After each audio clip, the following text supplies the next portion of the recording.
Ce matin, nous continuons les thèmes qu'on a commencé il y a 3 semaines, si je ne m'abuse. Nous disons l'impossible est possible avec Dieu.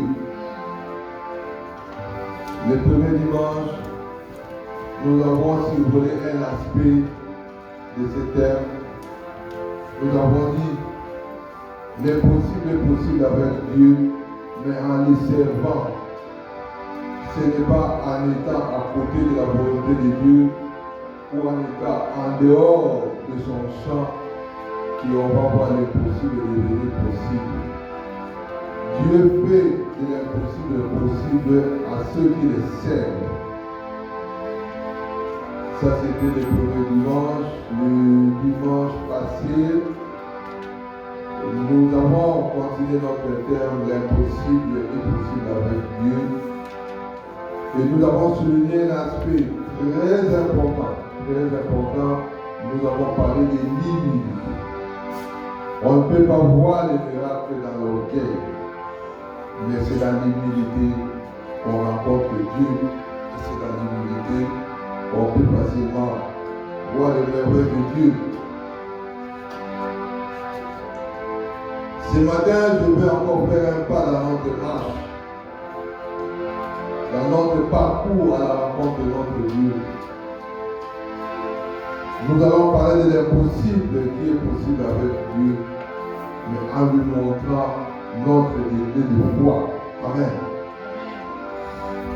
C'est quand nous faisons preuve de foi que nous voyons la grandeur de Dieu ou la main visible de Dieu. En dehors de cela, nous sommes dans l'erreur. Bien-aimés, s'il y a des choses qui nous différencient des autres peuples ou des autres croyants, c'est notre foi en Jésus-Christ. Quelqu'un que nous n'avons jamais vu. On a entendu seulement parler de lui, mais nous avons pris la décision de l'accepter comme notre Seigneur et Sauveur. C'est par la foi qu'on peut faire ça.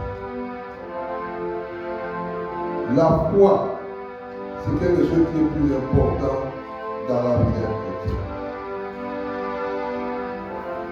Vous allez voir même la façon dont la Bible définit la foi, c'est une façon particulière. Hébreux 11:6 dit, or, la foi c'est une ferme assurance des choses qu'on espère, une démonstration de celles qu'on ne voit pas. Alléluia. C'est une très bonne définition. On n'a même pas besoin de commenter cette définition. On dit les choses que tu espères, les choses que tu rêves, les choses que tu ne vois pas, les choses que tu ne connaissais pas avant, mais tu crois. Et quand tu arrives à ce niveau de foi, si je peux me répéter, c'est alors que tu as la foi. Si tu ne crois pas encore aux choses que tu ne vois pas, tu es encore comme un croyant. Le même passage au verset 6, il dit, or, sans la foi, il est impossible de lui être agréable. Car il faut que celui qui s'approche de Dieu croit que Dieu existe et qu'il est le rémunérateur de ceux qui le cherchent. Il faut que tu croies dans ton cœur que Dieu existe. Et pour cela, on n'a pas besoin de te braquer une arme, ou de te montrer un couteau, ou de te donner des coups de fouet, ou de te donner beaucoup d'argent, et tu crois que Dieu existe.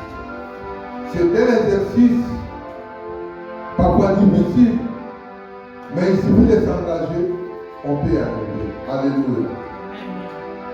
Alléluia.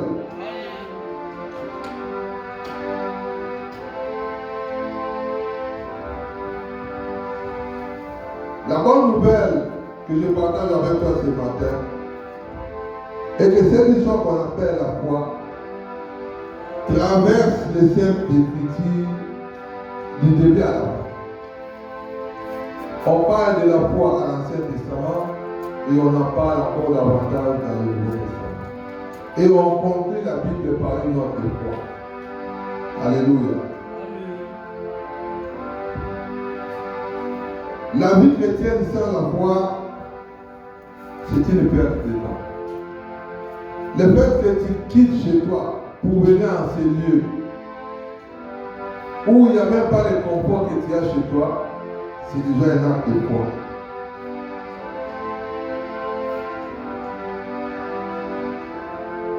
C'est par la foi que nous servons Dieu.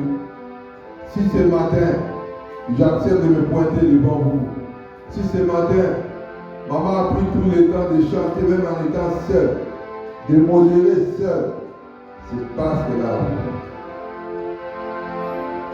Et c'est à cause de la foi que nous servons un Dieu que nous n'avons jamais vu et que nous n'avons même jamais rencontré. Dans la vie chrétienne, je suis en train d'expliquer, nous allons venir à un verset. Dans la vie chrétienne, la vie que nous avons acceptée, tout se fait par la foi. Je peux vous parler des choses ici. Si vous refusez de le voir, ça va s'arrêter là où je parle. Et puis vous saurez comment vous êtes trouvé. Vous pouvez être en train de prier.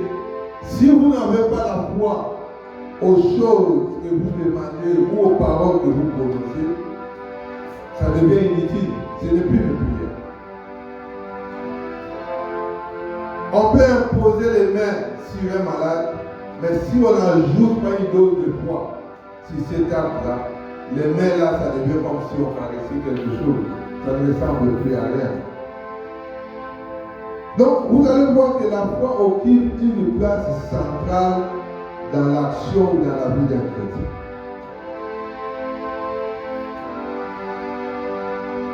C'est par la même foi là que nous espérons qu'un jour nous le verrons dans les œuvres. Et c'est à cause de notre foi ou la foi de nos pères que nous sommes sauvés. Rien d'autre. Alléluia. C'est pas un acte de foi que nous commençons. Je ne sais pas aujourd'hui comment est-ce que les gens deviennent enfants de Dieu. Mais moi, je me rappelle que ça commence par la décision de dire que j'accepte Jésus comme Seigneur et Sauveur. C'est pas là qu'on devient chrétien. Ce n'est pas en se retrouvant dans une église, on vous a invité, ou en se retrouvant dans une prière que automatiquement vous devenez enfant de Dieu. Tout commence par un acte de foi. Est-ce que tu connais Jésus? Oui. Est-ce que tu acceptes qu'il soit ton Seigneur et ton Sauveur? Tu dis oui. Même avant de recevoir le baptême, on pose la même question. Même avant de recevoir une bénédiction nuptiale, on pose la même question. Donc, dans tout ce que nous faisons, même quand on veut faire une cure d'âme, on veut prier pour ton délivrance. Est-ce que tu crois que Jésus peut te sauver? Quand tu dis oui, et c'est à partir de cette foi-là que le miracle peut arriver. Dieu dans sa grandeur, Dieu dans toute sa puissance surnaturelle, ne peut se révéler en nous que lorsque nous faisons preuve de foi. Il est dans le ciel, on ne voit pas. Mais c'est à cause de notre foi que nous pouvons, que Dieu peut se révéler à nous et il peut se faire voir dans notre vie où il peut réaliser nos rêves pour accomplir nos prières. C'est par la foi. Je disais donc la foi est tellement indispensable que nous ne pouvons pas nous en passer. Si nous sommes réellement chrétiens, la foi c'est quelque chose qui est collé ou attaché à notre existence. Amen.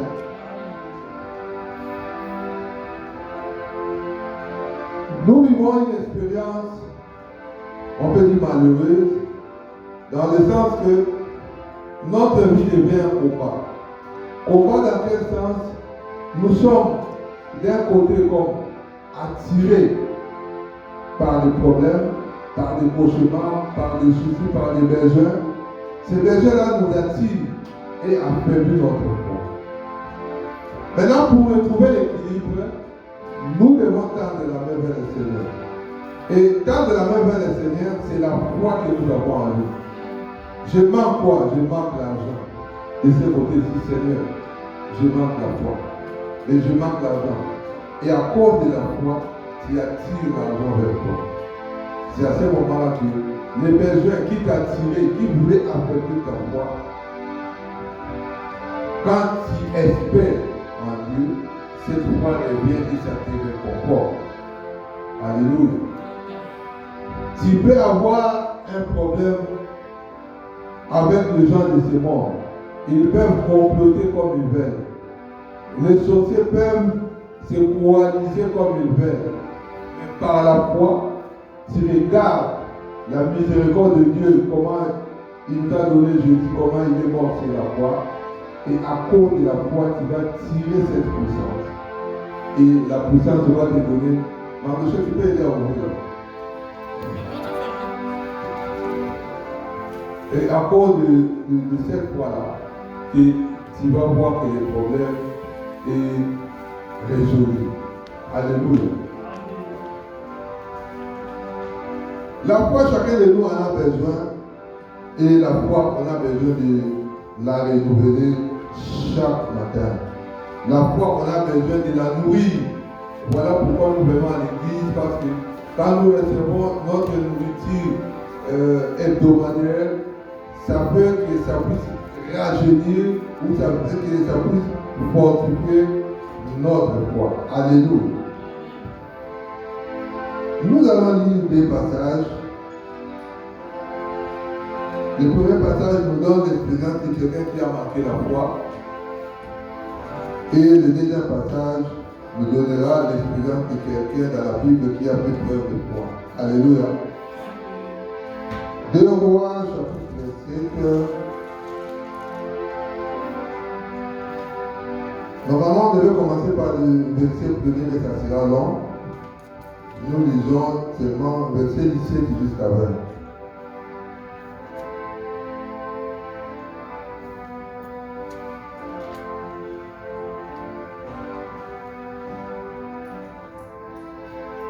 Le verset 17 dit: les rois avaient remis la garde de la porte à l'officier sur la main duquel il s'appuyait.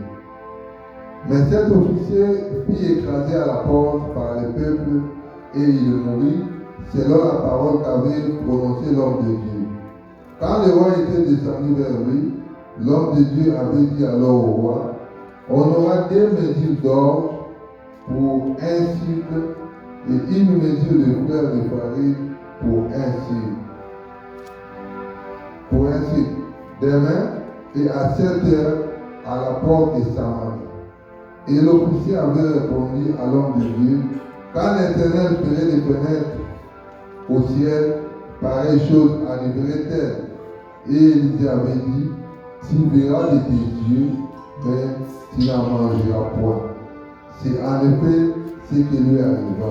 Il fut écrasé à la porte par le peuple et il mourut. Alléluia. Je ne sais pas si vous connaissez bien l'histoire.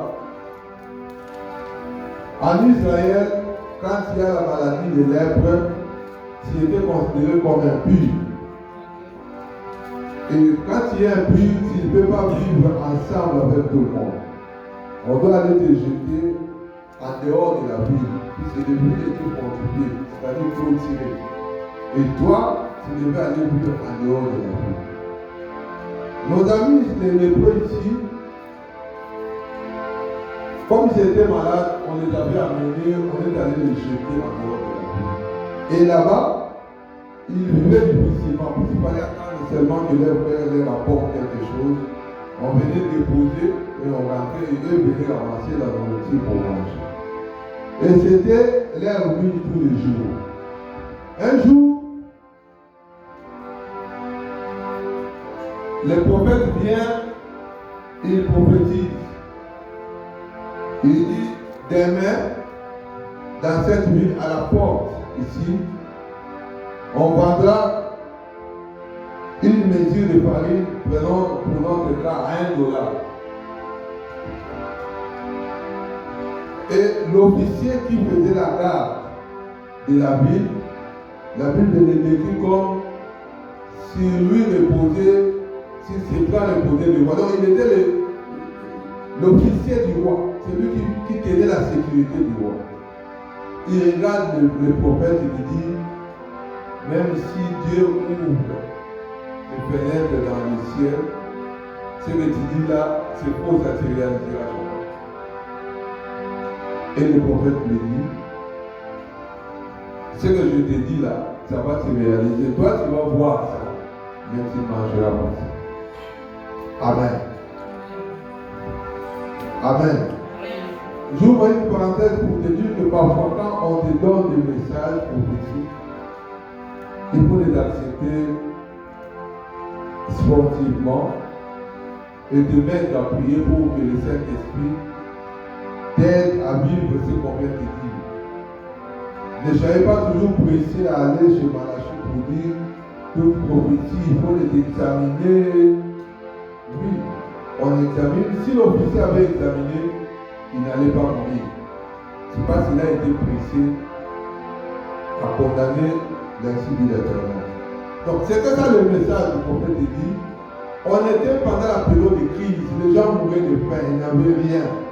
Il n'y avait plus de farine. Mais lui, il dit demain, à la porte ici, la farine sera vendue à $1. On pouvait le trouver qu'un fou. Maintenant, comment est-ce que cela s'est réalisé? Les 4 personnes dont je vous disais tantôt étaient en dehors de la ville. Ils ont dit, mais ici, nous avons fait, nous, ils sont de mourir de faim ici. Mais dans la ville, sous longtemps, on peut trouver à manger. Mais si on nous voit là-bas, on va nous tirer parce que nous sommes là. Mais si nous les sommes ici, nous allons aussi mourir. Alors nous n'avons pas de choix. Alors au lieu d'aller mourir chez nous, allons chez nos ennemis, allons nous jeter chez eux, puisque là-bas nous ne serons pas impurs. Peut-être là-bas, nous pouvons avoir la vie chaude et on peut avoir quelque chose pour manger. Alors, ils étaient à 4 et ils ont commencé à marcher à pied. Et quand ils partaient, dans le cas de l'ennemi, le bruit de leurs pieds, ça sonnait comme le bruit des chars. Donc une armée glorieuse qui venait. Alors ils ont eu peur, ils ont dit, certainement l'armée d'Israël est en train de nous pourchasser. Et tel que nous attendons le pied des chars là, nous ne serons pas résistés. Ils ont pris. Ils ont abandonné la farine, l'or, l'argent, tout, même les amis. Ils ont pris. Mais nos amis, les 4 de feu, ils avançaient toujours. Ils venaient. Mais ils ne comprenaient pas, ils venaient, ils ne trouvaient pas les gens. Ils ont trouvé qu'il n'y avait personne dans la ville, mais ils ont tout abandonné. Alors ils se sont mis à manger. Ils ont mangé, ils se sont rassasiés. Après ils se sont dit, ah, mais nos frères qui nous ont chassés là-bas, ils meurent de faim puisqu'il n'y a pas la nourriture. Mais ici, ils ne savent pas que nos ennemis ont pris. Ce n'est pas bien. Allons leur informer qu'ici, les ennemis ont pris qu'il y a suffisamment de la nourriture. Ils sont rentrés pour leur dire que nous venons de là. Voici les preuves des choses que nous avons ramassées là-bas. Ils ne sont plus là. Et le roi a ordonné qu'on prenne 5 chevaux pour aller vérifier si ce qu'on dit là est vrai. Ils sont allés vérifier. Les espions sont rentrés pour dire non, le roi, on a trouvé que les Syriens ont fui. Il n'y a personne. Et ils ont abandonné beaucoup de choses. C'est alors que tout le monde, on a ordonné à tout le monde de sortir de la ville pour aller prendre la nourriture. Ils sont partis, ils ont pillé la ville, ils ont tout amené, même l'or, tout. Maintenant, au retour, l'officier qui était à la porte, il ne savait pas contenir la foule qui entrait. Il voulait mettre de l'ordre, mais la pression était tellement forte qu'il est tombé et on a marché sur lui et il est mort. Donc, il a vu la nourriture venir, mais il n'a pas mangé cette nourriture. Alléluia. Ce n'est pas un bon exemple pour nous, mais c'est une leçon pour que nous ne puissions pas faire comme Dieu. Alléluia. Alléluia.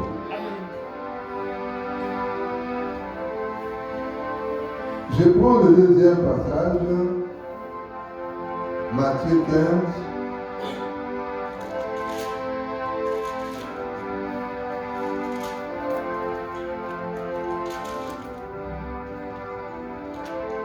Verset 21, Jésus au nom de Jésus.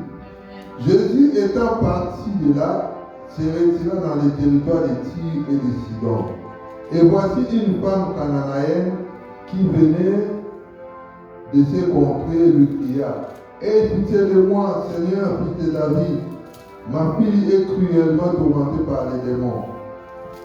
Il ne lui répondit pas un mot, et ses disciples s'approchèrent et lui dirent avec instance: Renvoie-la, car elle crie derrière nous. Il répondit: Je n'ai été envoyé qu'aux brebis perdues de la maison d'Israël. Mais elle vint se prosterner devant lui, disant: Seigneur, secours-moi. Il répondit: Il n'est pas bien de prendre les pains des enfants et de les jeter aux petits chiens. Oui, le Seigneur, dit-elle, mais les petits chiens mangent les miettes qui tombent de la table de leur maître. Alors Jésus lui dit: Femme, ta foi est grande, qu'il te soit fait comme tu veux. Et à l'heure même, sa fille fut guérie. Alléluia. Alléluia. Voici un bon exemple d'une foi véritable que Christ lui-même qualifie de grande. Cette femme, sa fille était tourmentée par les démons. Bref, sa fille était malade. Il vient rencontrer le Seigneur. Il dit: Ma fille est malade, tourmentée par les démons. Viens m'aider à chasser ces démons. La première réponse du Christ était, là il s'adresse d'abord à ses disciples et dit: Je suis venu pour les brebis égarées de la maison d'Israël. Ce n'est pas pour eux. Il était samaritaine. La femme insiste. Il dit: Il n'est pas bon de donner le pain réservé aux enfants aux petits chiens. Et la femme rétorque: Oui, Seigneur, mais quand les enfants mangent sur la table, les petits chiens ramassent même les poussières qui tombent de la table. C'est alors que le Christ lui donnera la solution à son problème en guérissant sa fille en disant: Ta foi est grande. Bien-aimé, je partage avec toi ce verset pour te dire que toi et moi, nous ne faisons pas preuve de foi. Parfois, nous nous fatiguons trop vite. Nous ne voulons même pas qu'on nous parle. Cette femme n'a pas tenu compte de la vie des gens. Cette femme n'a pas tenu compte de la vie de la majorité. Et c'est pour la majorité à ce moment-là, il fallait qu'on la chasse. On dit au Seigneur: chasse-la, elle fait beaucoup de bruit. Toi et moi, quand nous essayons quelque chose, il suffit qu'on nous dise non, on lâche prise. On est découragé. Il suffit qu'on dise: tu ne modères pas bien, tu es fâché, tu ne vas plus jamais modérer. Il suffit qu'on te dise que tu n'es pas bien coiffé, ça devient ton ennemi juré. Ce n'est pas ça qui devait nous caractériser. Si nous sommes des hommes, des femmes, qui disposons d'une foi, même la plus petite possible, nous ne devons pas faire trop attention à ce que disent les gens. Écoutez bien un peu cette femme-là. On lui dit même qu'il n'est pas, le Seigneur lui-même le dit, il n'est pas bon qu'on donne la nourriture des enfants aux petits chiens. Donc on qualifie son enfant comme petit chien. Bien aimé, si c'était toi, maman, si on dit que ton enfant est un petit chien, mais tu vas sortir directement de l'église. Si moi j'ose dire ça, je n'ai pas dit, mais si j'ose dire que la parole ici, ce n'est pas pour ton enfant, c'est un petit chien. En tout cas, tu vas prendre la petite chienne là et vous ton chiot. Même moi, c'est qui ne veut pas me regarder. Si je lui dis ça, à cause de son fils qui est là, je dis, mais toi tu joues très mal. Ça c'est réservé aux enfants, les petits chiens ne doivent pas toucher. Il va dire, j'ouvre le micro. Alléluia. Il dit, mais on remet le micro. Là, je ne veux pas attendre le pasteur. Tu as exagéré, papa. Pas juste là, tu as touché dans mon fils. Mais cette femme-là n'avait pas dit ça. Elle n'a pas dit, mais toi tu es quel Seigneur qui répond impoliment aux gens comme ça. Si c'était ton père, tu allais dire, Jésus, tu es impoli. Comment tu peux me dire comme ça? Voilà, deux personnes spirituelles, quand ils se rencontrent, ils se comprennent. Quand bien même Christ a dit qu'il s'agit de petits chiens, lui n'a pas pris ça dans les sens péjoratifs. Il a compris ça comme une expression qui veut dire, même celui que tu vois là manger, celui-ci aussi a le droit. C'est ce qui nous manque. Seigneur, je veux un travail où on paye $24. Lui te donne le père de $18, salaire, un travail avec $18. Je vais cesser de prier. Dieu n'écoute pas. Dieu est mort. Alléluia. Seigneur, je veux, c'est tout là. Les mamans sont que veulent. Seigneur, je veux un enfant. Seigneur, je veux un enfant. Il attend 1 mois, 2 mois, 3 mois. Ça ne vient pas, ça devient un problème. Je n'irai plus à l'église. Nous sommes pressés. Or, il suffit d'insister un peu. Nous pouvons avoir ce que nous cherchons. Ne tenez pas compte de ce que les autres pensent de toi. Mais regardez seulement Jésus. Prenez-les dans le monde. Il dit ceci, tu verras toi qu'il est aussi écrit. Vous verrez que la promesse de Dieu se trouve dans sa parole.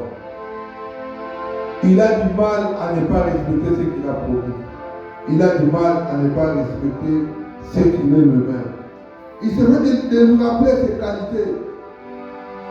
Il suffit de nous rappeler ce que lui-même a promis. Vous verrez que Dieu, à ce moment-là, est faible.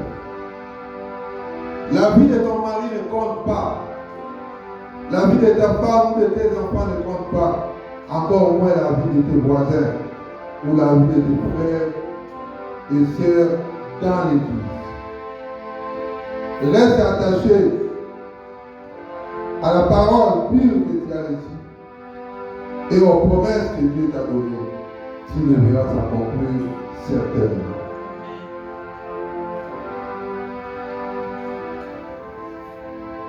Ne reste pas limité à la première réponse de Dieu. Peut-être cette réponse-là vient pour te tester un peu. Alléluia. Dieu peut te dire non, mais en réalité, il ne voulait pas te dire non. Il a dit oui, mais je veux voir combien toi tu vas accepter de la négativité ou la négation. Et sa réponse. Cette femme a prouvé combien il a la foi et il a été de cause. Tandis que l'officier du roi, qui lui voyait seulement son intelligence, il va jusqu'à dire, même si on ouvrait le ciel et que la nourriture tombait, le prix de la farine ne peut pas descendre à un cycle. Mais ça s'est accompli en un jour seulement. Alléluia. Faire preuve de foi, c'est aussi se référer à celui que la Bible appelle le Père de la foi. Abraham, notre Père, notre ancêtre commun. Quand Dieu lui dit, quitte ton pays et va à l'endroit où je vais t'indiquer, il n'avait pas résisté. Il a pris ses bagages et il est parti. C'est ça l'exemple de quelqu'un qui a la foi. Le jour que Dieu te dira de faire quelque chose, obéis d'abord. C'est ainsi que tu verras la main de Dieu. Un peu plus loin dans l'Hébreu 11, 8, Dieu nous demande quelque chose que nous ici, personne, je peux dire personne, ne peut accepter facilement. Tel que je suis avec mon mardoché, unique garçon de Dieu. On va me dire qu'on a de la foi, on va le prendre. Ah, on va négocier. Alléluia. Maman, tel que je te vois attaché avec ta fille là, si on te dit non, on a pour la gloire de Dieu, on doit tuer cet enfant là. Tu vas dire, pasteur, va encore demander bien à Dieu. Pas celle-ci. Mais Abraham a fait ça. Abraham a pris son fils, il l'a ligoté. Et il était prêt à le tirer, à l'égorger. C'est alors que Dieu a dit, non, cet homme, il a vraiment confiance en moi. Alléluia. C'est par la foi et à cause de la foi qu'on a vu Sarah à un âge déjà avancé. Vous prenez tous les gynécologues du monde, vous les mettez ensemble, les Chinois et Américains, les Russes et les Français, les Africains et les Allemands. Mettez-les ensemble. Ils ne vont pas vous prouver comment à cet âge-là, 70 ans, une femme peut concevoir. On va te dire, c'est impossible. Voilà pourquoi ce matin, je suis venu te dire que ce que la médecine déclare impossible est encore possible. Puisqu'on a vu une femme de 70 ans concevoir. Et à partir de cet Isaac-là, nous sommes une multitude. On ne sait pas compter le nombre de gens. Alléluia. Ce qui est impossible dans les yeux du monde est possible en Dieu. Croyez-le. Et vous le verrez dans votre vie.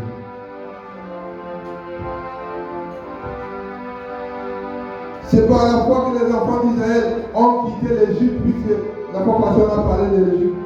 Si vous voyez la puissance avec Pharaon, il était quasiment impossible que les enfants d'Israël qui n'avaient pas d'armée puissent se détacher de cet esclavage. Et c'est par la même foi-là qu'ils ont traversé à sec la mer Rouge. Un obstacle, comme on l'a dit l'autre fois. Mais par la foi, on peut déplacer les obstacles. On peut les anéantir, on peut marcher sur ce qui était obstacle. C'est par la foi qu'on peut voir la peur disparaître en nous.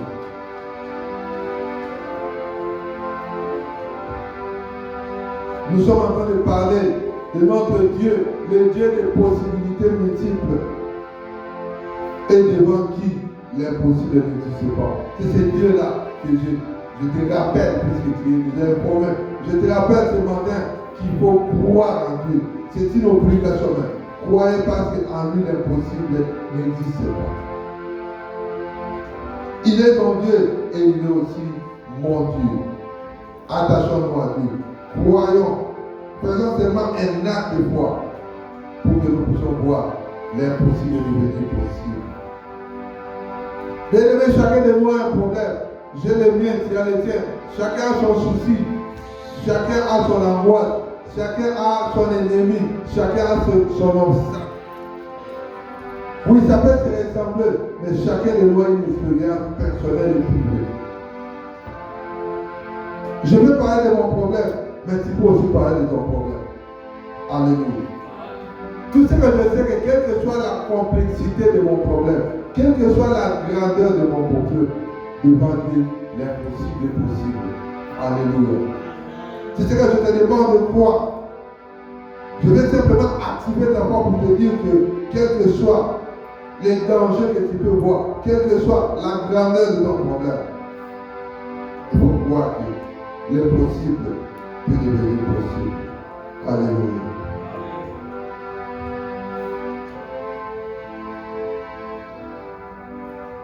L'année passée, dans ce pays même, j'ai eu une difficulté, ça arrive toujours. La police intervient. J'étais tellement têtu, je répondais très mal au policier. La dame là me dit, je vais te faire voir que je suis gardien de la loi dans ce pays. Toi, je vais te mettre en prison. Je lui ai dit, je m'en vais. Parce que j'étais très fâché. Je ne peux pas voir que dans un pays de droit, on vient traiter quelqu'un comme. J'ai dit, je m'en fous. D'ailleurs, rien ne peut t'empêcher de me mettre en prison. C'est lui qui est venu. Dans ce pays, l'année passée, à la minute qui suivait à donner l'ordre, j'étais sous mineur. Et avec ma petite taille, pour entrer maintenant dans la voiture de la police, c'était un problème. Parce que je devais me servir de mes mains. Maintenant, on me poussait à entrer, je vais entrer comment? Parce que les mains sont déjà. Donc, on me jetait comme un sac. Et je suis entré. C'était vers 20h. On arrive dans son bureau, il me dit, toi, je vais te prouver.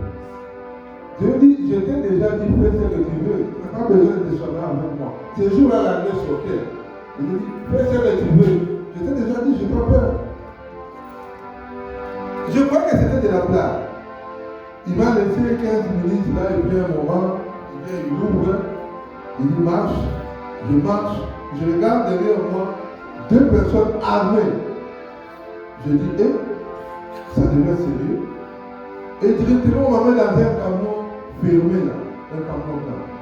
Et à l'intérieur, c'est juste un petit couloir comme ça. J'entre faire le coup, direction, prison centrale. Et là, je demande à l'officier qui me reçoit, je dis bon, est-ce que je peux avoir le temps de dire à la famille? Il me dit, mais c'est là où tu viens que tu devais faire ça. Si tu veux pas me demander, moi, de te donner la permission de parler avec ta femme. Je dis, mais puisque personne ne comprend, je suis ici maintenant, je dis, c'est pas mon problème. Je lui dis, mais regarde dans le papier, on t'a dit quoi, qu'est-ce que j'ai fait? Il dit, ce n'est pas à moi que tu vas poser cette question-là. Va d'abord là-bas, c'est lui qui t'a envoyé ici déjà te chercher. Ok? Maman, j'étais dans la prison. Je ne savais pas il est quel. Je ne savais pas. Puis je voyais hier. Pour moi, c'était toujours 9h du matin. C'est pas la lumière que vous avez. Et on me trouve, pourquoi que non, la prison ici, c'est amélioré. Non. Un petit lit métallique là, on a mis seulement un capot là. C'est très froid. C'est tout. Avec une petite couverture qui, pour moi, ça ne couvrait que les pieds. Je vous dis, j'ai trouvé le ça. 3 jours. Je m'assure. C'était un matin, je ne savais même pas que c'est le matin. Sors, je sors. Ok.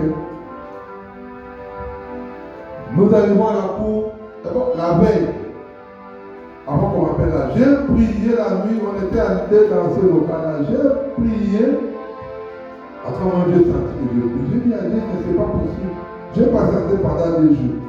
Mais je voulais savoir qu'est-ce que j'ai fait pour que tu acceptes que je sois ici, moi. J'ai commencé à me rappeler des choses, J'ai commencé à chanter, et puis j'ai arrêté. 5 minutes après, la porte s'ouvre automatiquement. Maintenant, on a parlé au micro là. On appelle. À toi, moi j'étais sûr que c'est moi. Combien est libéré? On appelle le monsieur qui était avec moi. On dit prends tous les bagages, tu rentres à la maison. Il dit, oh Seigneur, ils ont oublié, ils ont pris notre moi de Christ. Maintenant, le matin, on me prend ma mère à la maman. Quel est les prisonniers jaunes, c'est jaune et bleu ou quoi là? Mignon ta main, mignon tes pieds, non, il faisait comme ça. C'est bien, le juge me regarde. Il dit, qu'est-ce qu'il a fait? La policière là, cette fois-là, je la vois en veste. Je ne savais pas que les policiers aussi portent des vestes quand ils sont en veste, c'est la bien habillée. Il dit beaucoup d'anglais là, et puis les juges disent non. Vous n'avez pas respecté la procédure. Il n'y a que moi qui peux l'envoyer en prison. Vous, votre travail, c'est de l'arrêter, de le mettre en garde à vue. Et quand je l'ai jugé, je peux l'envoyer en prison. Il dit, monsieur, je te libère, parce qu'ils n'ont pas respecté la procédure. Il me dit, mais, selon la procédure, je ne peux pas rentrer chez toi, je dois aller habiter quelque part. Il dit, bon, d'abord, la procédure dit, non, les investigations sont en cours. C'est alors qu'il s'est fâché. Il dit, les investigations sont en cours, vous mettez quelqu'un en prison. Ce n'est pas la loi. Il dit, je te libère, je vous donne 2 jours, madame, terminer l'investigation. On était mardi, il me dit, tu viens ici vendredi pour que je puisse les juger, c'est pas de leur rapport. C'est alors que nous avons commencé à prier avec le pasteur, son mari, avec d'autres personnes. On a dit à Dieu que là, nous les rentrons. Et notre entre Dieu et Dieu. Le vendredi, j'arrive là, on me dit non, l'État t'a donné un avocat pour te défendre de tout ça. Il me prend, il me fait quelque part, il me dit, je peux tout dire de toi, toi ici, minimum 10 ans. Je me dis, mais toutes ces prières qu'on a fait ici. Mon frère m'avait accompagné, je viens de lui dire, je lui ai dit, bon, il faut seulement prendre le courage. C'est pas la vie de l'avocat, il n'y a plus rien à faire, c'est consommé. J'ai 10 ans de prison ferme. Alors j'ai dit, si tu peux même déjà quitter la salle, ça ne sert à rien. Donc le procès ici ne sera qu'une formalité. Je le vis vraiment découragé. Mais je lui ai dit, mais Dieu n'a pas encore dit son dernier. Je connais les Dieu que je sais. Je suis resté là.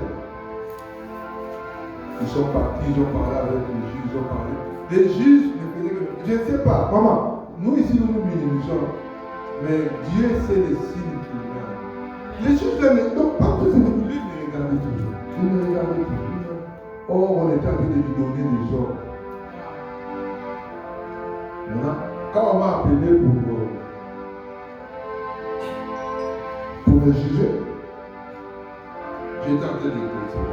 J'ai dit, Seigneur, change son langage. Ce qu'il voulait dire là, qu'il dise autre chose. Moi, je n'ai pas besoin de ce qu'il voulait dire. Il dit, en tant que gardien de la loi, j'ai le pouvoir, comme absorber ou acheter ta peine.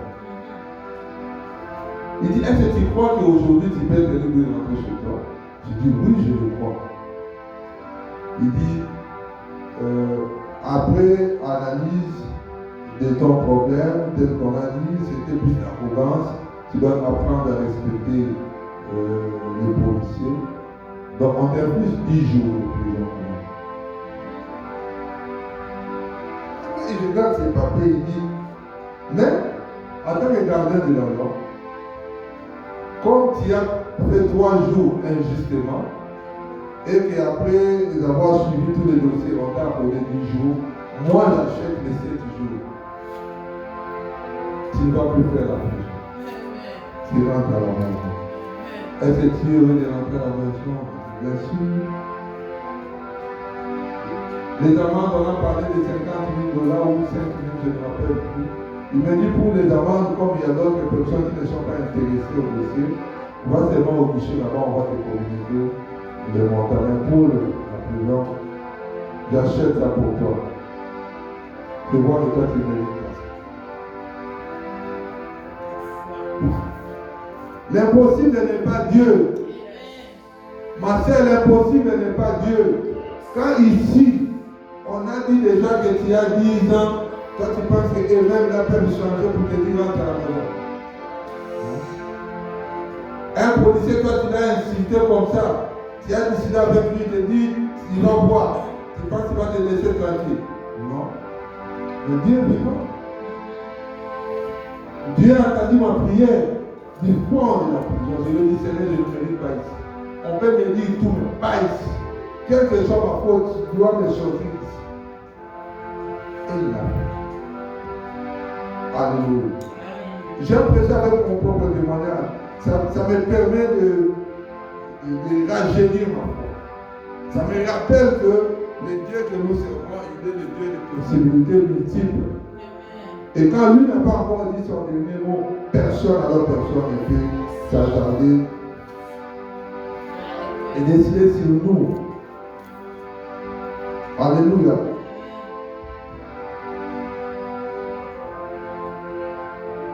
Ce témoignage t'est donné, toi aussi tu as ton témoignage.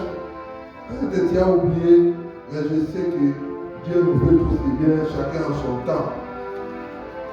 Mais je voulais simplement nourrir ta foi pour dire que Dieu existe, et même devant une condamnation déjà établie, il est capable de sauver ses enfants ou ses ennemis. Nourris bien ta foi, ma soeur, mon frère, sur base de l'expérience des autres comme les miens, et crée une expérience particulière avec Jésus. À l'intérieur de toi, une expérience privée avec Jésus. Et toi-même, tu dois te dire et croire que l'impossible n'existe pas avec Dieu. Si ça paraît comme impossible, dis-toi peut-être, Dieu n'a pas encore accordé que ça soit. Mais rien n'est impossible.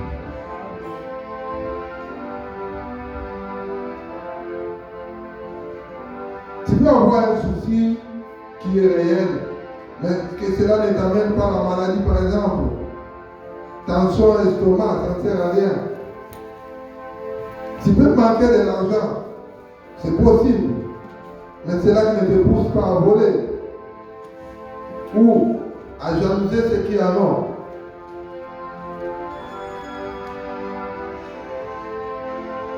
Développe seulement ta foi.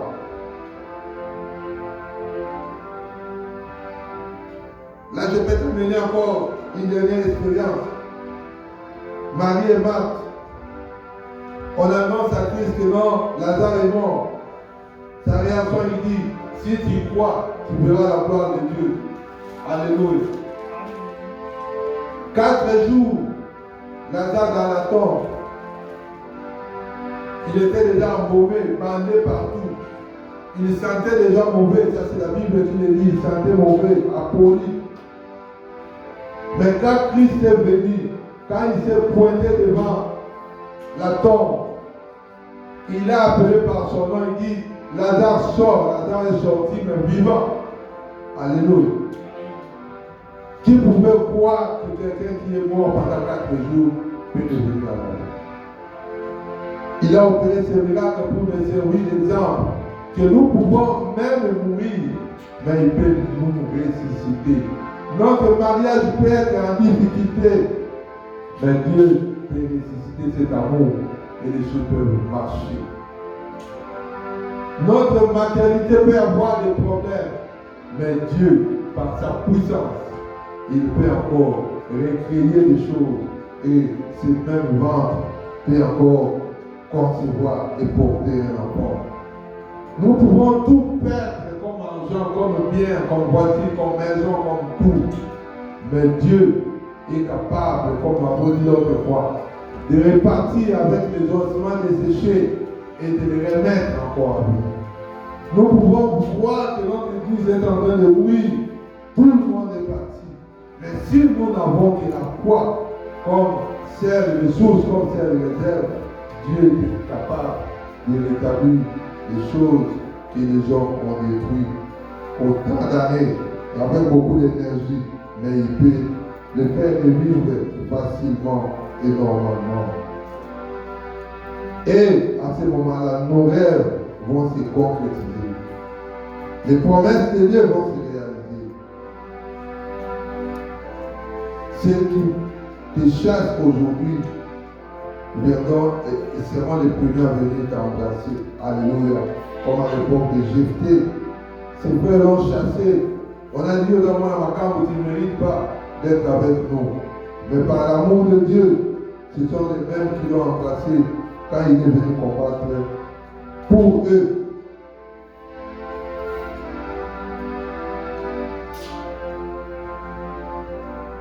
Laissez-moi terminer en te disant que ta foi t'amènera là où ton argent ne t'amènera jamais. Ta foi t'amènera là où ta beauté ne t'amènera jamais. Là où ta force physique, ton endurance ne peut plus rien faire, mais ta foi est capable de remporter une victoire. Là où personne ne croyait te voir, tu peux y arriver si tu as seulement ta foi. Tu peux être le premier arrivé dans ce pays, ou le premier arrivé à toucher un montant que jamais dans ta famille, personne ne l'a fait. Je pense que par la foi, tu peux arriver à le faire. Alléluia. Avant de prier, je vais essayer de résumer ce que je dis. Nous sommes au 3e jour de notre thème.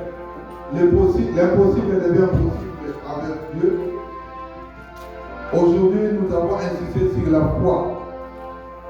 La foi que nous avons définie conformément à la parole comme une ferme assurance des choses qu'on espère et une démonstration et celles qu'on ne voit pas.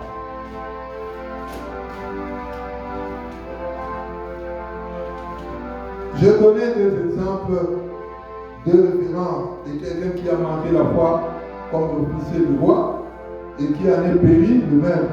Il a vu la farine baisser les prix, mais il n'en a même pas mangé parce qu'il n'avait pas la foi à la prophétie.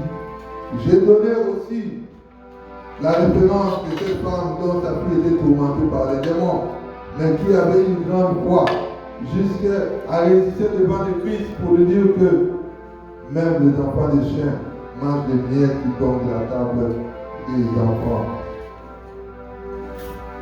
J'ai renchéri en vous disant qu'il suffit de poser des actes de foi comme à l'époque d'Abraham pour que les miracles puissent nous accompagner. Et j'ai donné quelques recommandations des gens qui ont la foi et comment on peut entretenir sa foi en se révélant aussi des expériences des autres, mais en créant une expérience personnelle et privée avec son Dieu.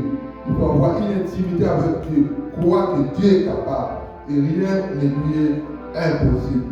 C'est ainsi qu'on verra la gloire de Dieu comme Marie et Marthe l'ont très bien expérimenté. Je te bénis sa parole, essaie toi-même de remonter un peu le niveau de ta foi et tu verras des grandes choses t'accompagner et des grandes victoires être de ton côté.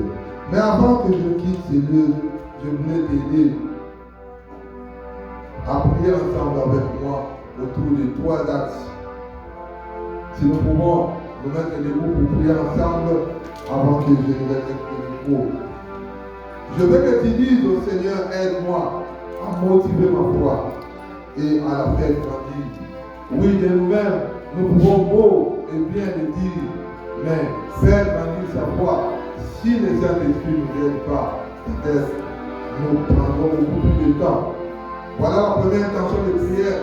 Dis au Dieu, à Jésus, aide-moi à motiver ma foi et à la faire grandir. Prions. Seigneur de gloire, nous avons appris que la foi est très importante dans notre appel et dans notre ministère. Nous avons appris que la foi est le bouclier qui va nous aider à vivre notre vie chrétienne. Nous avons appris que la foi est le fondement de tout miracle. Nous avons appris beaucoup de la foi, Seigneur. Mais est-ce que nous-mêmes nous sommes capables de créer notre propre foi? Si le Saint-Esprit ne nous aide pas, Seigneur, voici ma prière ce matin. Très cher Saint-Esprit, viens m'aider à motiver ma foi. Viens m'aider à faire grandir ma foi et atteindre le niveau de cette femme qui n'a pas tenu compte des déclarations des gens, qui n'a pas tenu compte de ta première réponse, mais qui a tenu ferme jusqu'à voir la guérison de sa fille. Seigneur, amène-moi à ce niveau de foi. C'est ainsi que je voudrais ta main. C'est ainsi que je voudrais ta grandeur. Au nom de Jésus. Oui, bien-aimés, nous allons encore prier, nous allons dire à Dieu, brise mon cœur de pierre et donne-moi un cœur de chair qui recevra une foi nouvelle, une foi qui pourra faire déplacer les montagnes. Prions. Seigneur de gloire, nous avons un cœur de pierre qui ne nous permet pas de garder une grande foi. Nous doutons toujours, nous hésitons toujours, nous avons peur toujours. Seigneur, nous voulons braver cette peur. Nous voulons enlever cette hésitation. Seigneur, viens casser ce cœur de pierre et donne-nous un cœur de chair qui pourra supporter, qui pourra garder cette foi d'allumement et la mettre en œuvre au nom de Jésus. Alléluia. Enfin, nous allons prier pour que cette parole de foi que nous avons entendue soit imprimée dans nos têtes et dans nos cœurs, afin que nous apprenions à croire en Jésus. Je dis que cette parole que nous avons entendue ce matin sur la foi puisse être gravée sur nos têtes et sur nos cœurs pour que nous apprenions à croire en Jésus. Prions. Seigneur de gloire, tout ce que nous avons, c'est un cœur de pierre, un cœur dur, un cœur qui hésite, un cœur qui doute, un cœur qui est là à toi, à ton regard, Seigneur. Ce matin, à cause de cette parole que nous avons reçue, oh Dieu, casse notre cœur de pierre, casse notre cœur de pierre. Au nom de Jésus, nous voulons vivre ta main, nous voulons vivre ta gloire. Seigneur, donne un cœur de chair, susceptible de recevoir une grande foi, une foi qui doit nous aider à être sauvés.